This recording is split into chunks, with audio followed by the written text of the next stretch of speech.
ijoollee waggaa torbaa hanga kudhanii jiran qofaan isin bu'aarsinaa isin miidhagsinaa akka ijoolleen tun ijoollummaarraa afaansii rasuula faarsaa ilmii dubbachaa akka guddattu kanaaf ijoolleen xiqqoo qofa isinii qopheessinee tarta akkameenamu bismillaahi maashaallah jaa bismillaahi maashaallah hayyee taakka lama sadi Assalamu alaikum warahmatullahi wabarakatuh.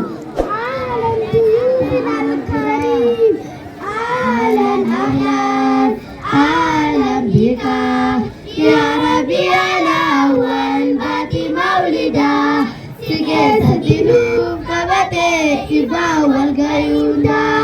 Ahlan ahlan. Ahlan bika. Ya Rabbi ala awal bati maulida. Sikesa dinuf kabate iba wal gayunda. Alhamdulillah ya Rabbi kenya asinu geze barana. Nuna fite banjirenya kesa bana tan zamana. Ahlan ahlan. Ahlan bika. Ya Rabbi ala awal bati maulida. Sikesa dinuf kabate iba wal gayunda. Ya Rasulullah, Ya Rasulullah, wali Madinah, nalona kesa ngamana, sigalana fi qabarna, shukri Rabbi digalfanna. Ahlan ahlan, ahlan bika, Ya Rabbi ala awal bati maulida, sikesa dinuf kabate iba wal gayunda. Ya Rasulullah, unukane kala umama tani sajatu tamuma warilalo tabe kama atunana kabajama. Ahlan ahlan, ahlan bika, Ya Rabbi ala awal bati maulida, sikesa dinuf kabate iba wal gayunda. Rika tete jala tisadi impatu yoni bimute agi laila kesete agi wala pula sete.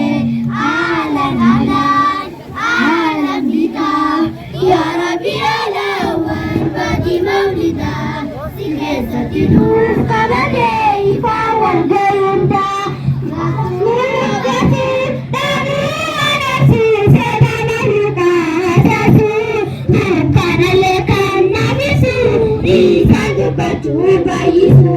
Ahlan ahlan, ahlan bika, Ya Rabbi ala awal bati maulida, sikesa dinuf kabate iba wal gayunda.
waare ejaa mee hamilee isaanii gaahan